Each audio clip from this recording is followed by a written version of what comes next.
시청자 여러분 안녕하십니까? 헬로티비 뉴스입니다. 먼저 오늘의 주요 뉴스부터 보고 오시죠.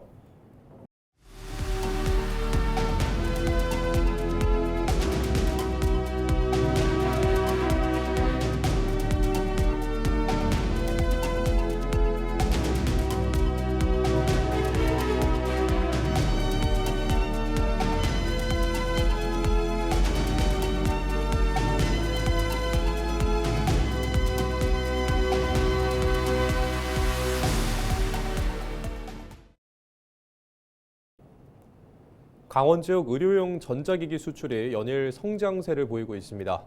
특히 원주 지역은 의료기기 수출이 30% 가까이 늘면서 강원 수출을 이끌고 있는데요. 하지만 정작 현장에 대한 지원은 급격히 줄어들면서 기업들의 불만이 커지고 있습니다. 수출은 늘고 지원은 줄어들고 있다는 건데요. 박건상 기자의 보도입니다. 지난해 강원 지역 의료용 전자기기 수출액은 5억 2,700만 달러로 전체 수출의 22.3%를 차지했습니다. 이 가운데 원주 지역 수출액은 1억 2,300만 달러, 2020년 대비 30% 가까이 늘었습니다. 수출은 연일 성장세지만 정작 현장의 체감 지원은 반대로 가고 있습니다. 원주시는 일찌감치 의료기기 산업의 가능성을 보고 원주 의료기기산업진흥원을 설립했지만 최근 기업들의 불만이 커지고 있습니다.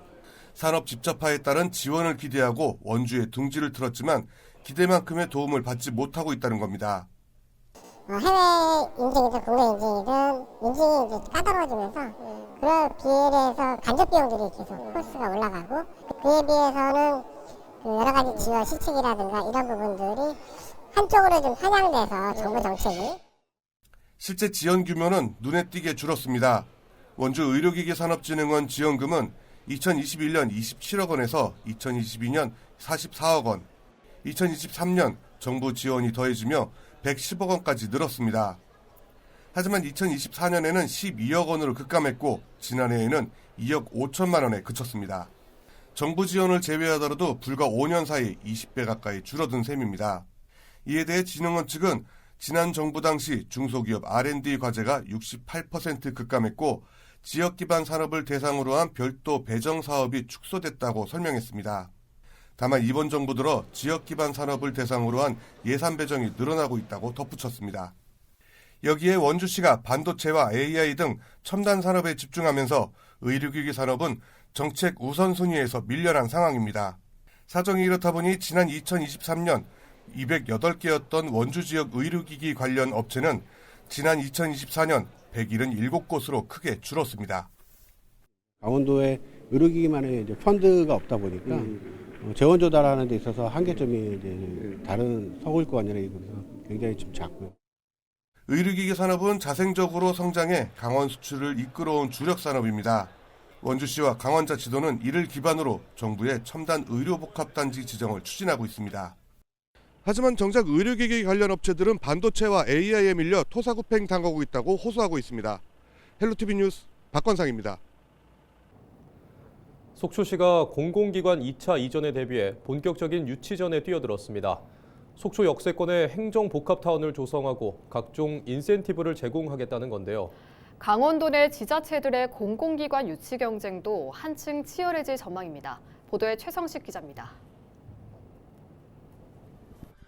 서울에서 춘천을 거쳐 속초를 잇는 동서-고속화철도.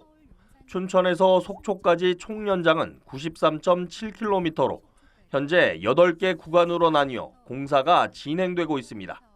2028년 말 개통하면 서울 용산에서 속초까지 불과 99분이면 도착할 수 있습니다. 강릉에서 속초를 지나 고성 제진을 연결하는 동해북부선 철도 건설 공사도 본궤도에 올랐습니다. 전체 길이는 111.7km로 역시 2028년 말 개통이 목표입니다.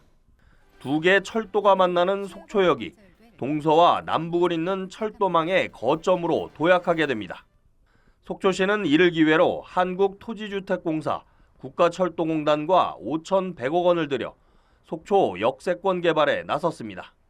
오는 2030년까지 속초역 일대 72만 제곱미터 부지에 복합 환승센터와 마이스타운을 갖춘 미니 신도시를 조성하는 내용입니다.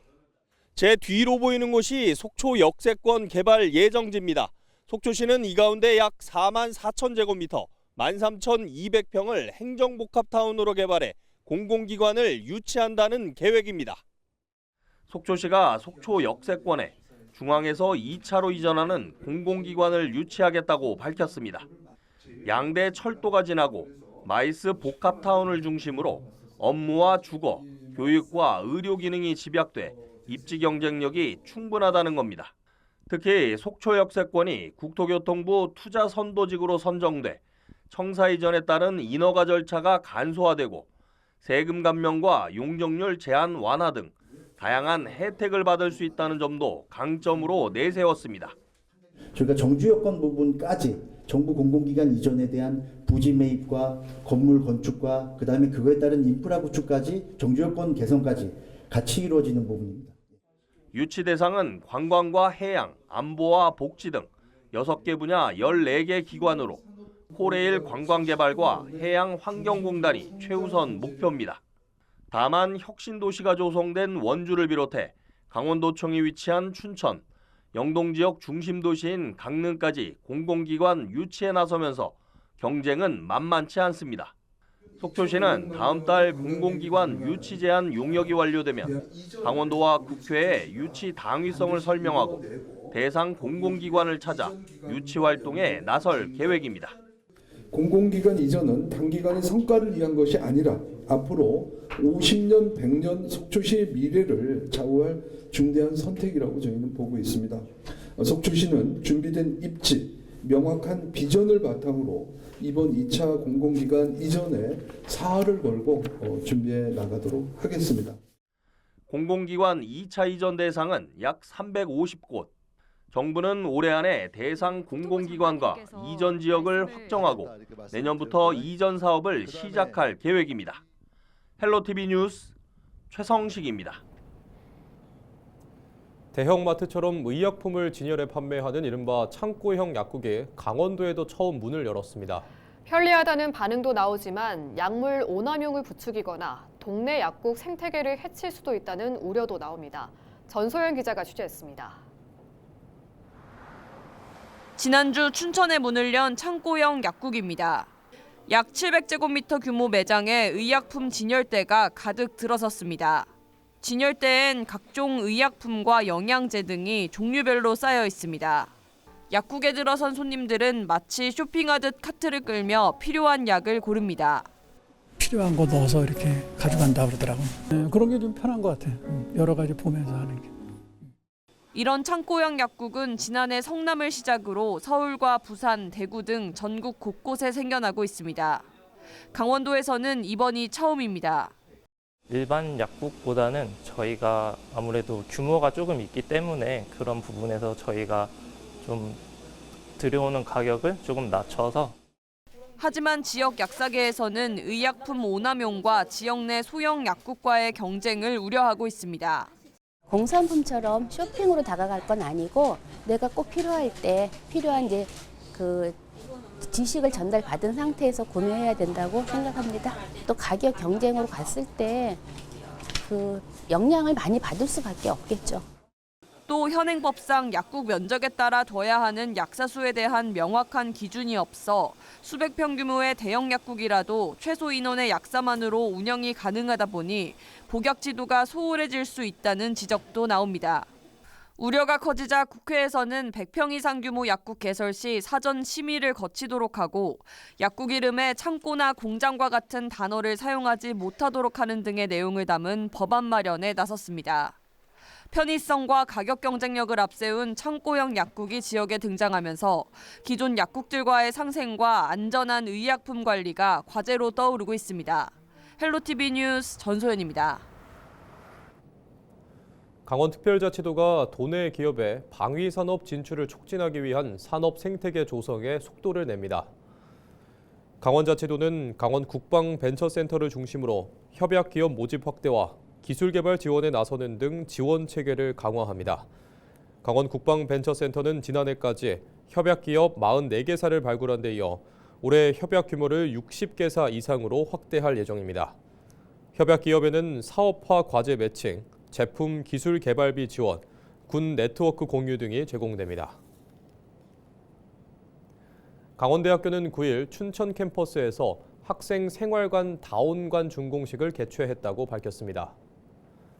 다운관은 총 사업비 452억 원을 투입해 연면적 18,500제곱미터 규모, 지하 1층, 지상 14층으로 건립됐습니다.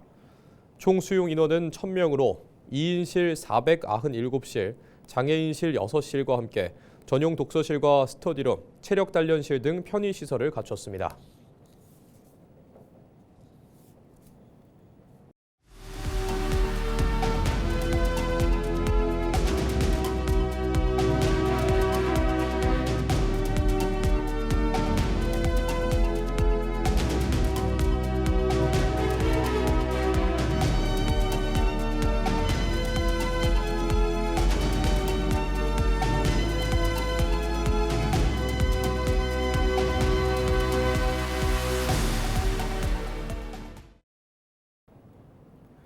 심재국 평창군수가 도내 현직 자치단체장 가운데 처음으로 3선 출마를 공식 선언했습니다.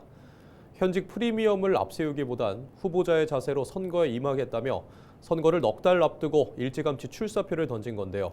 심 군수가 속한 국민의힘에서는 모두 4명이 도전에 나섰고 더불어민주당에서도 한왕기 전 군수 등 4명이 공천 경쟁에 뛰어들었습니다. 이다혜 기자입니다. 심재국 평창군수가 오는 6월 지방선거에서 3선 도전을 공식화했습니다. 현직 단체장은 본후보 등록 전까지 자리를 유지할 수 있지만 심 군수는 선거를 넉 달 앞두고 출마 선언에 나섰습니다. 2월 9일은 2018 평창 동계올림픽 개막 8주년이 되는 날로 심 군수는 출마 선언에 올림픽 성공의 가치와 초심을 되새기겠다는 의지를 담았습니다. 군정 리더십의 연속성이 평창군 혁신의 원동력이자 군민 삶의 든든한 동반자로 작용하게 하겠습니다. 더 큰 걸음 새 도전에 앞서 평창군과 평창군민을 위한 봉사와 초심을 다시 한번 새깁니다. 심 군수의 3선 도전에 같은 당인 국민의힘에서는 모두 4명의 주자가 경쟁에 뛰어들었습니다. 김황재 전 강원도청 부의사관은 오랜 행정 경험을 강점으로 내세우고 있고 심현정 평창군 의원은 전반기 의장을 지낸 정치력을 바탕으로 활발한 선거 행보를 이어가고 있습니다. 이범영 강원도지사 보건체육특보와 지광천 강원도 의원도 당내 입지와 인지도를 앞세워 출마 채비에 나섰습니다. 더불어민주당에서도 모두 4명이 출마 의지를 분명히 하고 있습니다. 김진석 전 강원도의원은 출판 기념회를 열며 지지세 결집에 나섰고 장문혁 평창 송어축제위원장도 이달 말쯤 출마를 공식화할 전망입니다. 최호영 민주당 도당 부위원장은 오랜 노무사 경력을 내세워 폭넓은 지지를 자신하고 있고 한왕기 전 평창 군수도 군정 재탈환을 목표로 공개 행보를 늘리고 있습니다.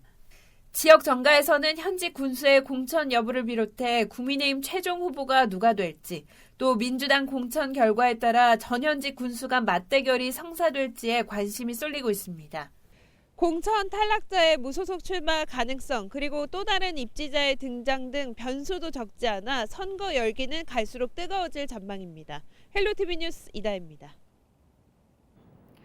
권혁열 강원특별자치도 의원이 6.3 지방선거에서 강릉시장 출마를 공식 선언했습니다. 국민의힘 소속인 권혁열 도의원은 10일 강릉시 포남동 사무실에서 기자회견을 열고 현장의 목소리를 정책으로 연결하는 추진력과 책임감을 갖춘 시장이 필요하다며 출마 배경을 밝혔습니다.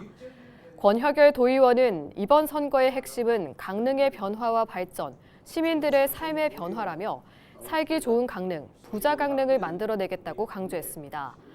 이어 강원 연구개발특구 비즈니스 센터 설치와 1기가와트급 AI 데이터 센터 유치, 2038년 강릉 동계올림픽 유치 등 5대 공약을 제시했습니다. 강릉이 더욱더 10년을 앞당겨 성장 발전하느냐, 10년, 20년 뒤지느냐, 정말 중요합니다. 이게 누구한테 달렸느냐? 지방자치장에 달렸습니다. 반드시 여러분들의 기대가 끝나지 않도록 최선을 다하겠습니다. 권혁열 도의원은 강릉 출신으로 명륜고와 강릉 원주대를 졸업하고 3선 도의원을 지냈으며 강원특별자치도의회 초대 의장을 역임했습니다. 최명서 영월군수는 지난 9일 재정경제부 등 정부 부처 관계자들을 만나 지역 현안 해결을 위한 정부 예산 반영을 요청했습니다. 영월군은 이번 방문에서 첨단 산업 핵심 광물 소재 단지 영월 제4 농공단지 조성 등 대규모 재정이 필요한 사업의 원활한 추진을 위해 보통교부세가 최대로 지원될 수 있도록 건의했다고 밝혔습니다. 또 올해 본격적인 공사가 시작될 예정인 제천 영월고속도로 건설 사업 공정에 차질이 없도록 요청하고 국도 31호선 영월 방림 3구간 등 제6차 국도, 국지도 건설 계획 일괄 예타 조사에 포함된 모든 노선이 반영될 수 있도록 건의했다고 덧붙였습니다. 춘천시가 대규모 아파트 단지 건축이 예정된 다원지구 인근 지역의 도로 개설을 추진합니다. 춘천시는 오는 13일 다원지구 도로 개설 사업에 대한 실시 설계 용역을 발주하고 내년 3월 착공할 계획입니다. 개설 예정인 도로는 동래면 거두리부터 신촌리 동래초 인근까지 약 900m 구간입니다. 지난 7일 오전 8시 34분쯤 영동고속도로 횡성휴게소 강릉 방향 주유소에서 주유를 마친 차량에서 불이 났습니다. 불이 나자 현장에 있던 주유소 직원 2명과 앞 차량 운전자 1명이 휴게소에 비치된 소화기를 이용해 초기 진화에 나서 차량 아래쪽에서 난 불꽃이 확산되지 않도록 했습니다. 이들은 또 주변 운전자들과 주유 중이던 시민들에게 신속하게 상황을 알리고 안전한 곳으로 대피하도록 유도해 더욱 큰 피해를 막았습니다. 이에 횡성소방서는 대형 화재로 이어질 수 있었던 위험한 상황에서 신속하고 용기 있는 초기 대응으로 피해를 막은 시민 3명에게 소방서장 표창을 수여한다고 밝혔습니다. 강원특별자치도 교육청이 학생의 사고력과 표현력을 기르기 위한 독서 인문교육 활성화 운영 계획을 발표했습니다. 교육은 학생 참여 중심 프로그램 강화를 핵심 방향으로 설정해 교실 수업 속에서 독서와 인문 활동이 자연스럽게 이뤄질 수 있도록 지원할 예정입니다. 초등학교 3학년부터 고등학교 2학년까지 교육과정과 연계한 한 학기 한 권 읽기를 지속 운영하며 학교 여건과 특색을 반영한 1교 1독서 입문 프로그램을 학교가 자율적으로 선택, 운영할 수 있도록 지원합니다. 원주시는 산업통상부가 추진하는 문화를 담은 산업단지 조성 사업 선정 공모에 참여했다고 밝혔습니다. 이번 공모 사업은 산업단지의 이미지 개선과 산단 내 문화시설 확대, 문화 콘텐츠 지원, 제조 문화 융합 확산 등 4대 추진 전략을 중심으로 지역과 민간이 주도해 창의성과 자율성을 발휘하는 산업단지 조성을 추진합니다. 원주시는 최근 글로벌 식품 기업으로 주목받고 있는 삼양식품이 입주한 우산 일반산업단지와 첨단 헬스케어 기업들이 집전된 태장 농공단지를 대상으로 이번 공모에 참여했습니다. 원주시는 일, 문화, 체험이 공존하는 청년 중심의 산업 문화 융합형 문화선도 산단 조성을 추진해 나갈 방침입니다. 강원특별자치도는 설 연휴 기간 반려동물 응급진료 공백 최소화를 위해 진료 가능한 동물병원과 위탁관리업소 현황을 누리집을 통해 안내한다고 밝혔습니다. 연휴 기간 진료하거나 운영하는 동물병원과 위탁관리업소는 모두 122곳으로 도청 누리집 내 알림사항에서 업소명과 운영시간 등을 확인할 수 있습니다.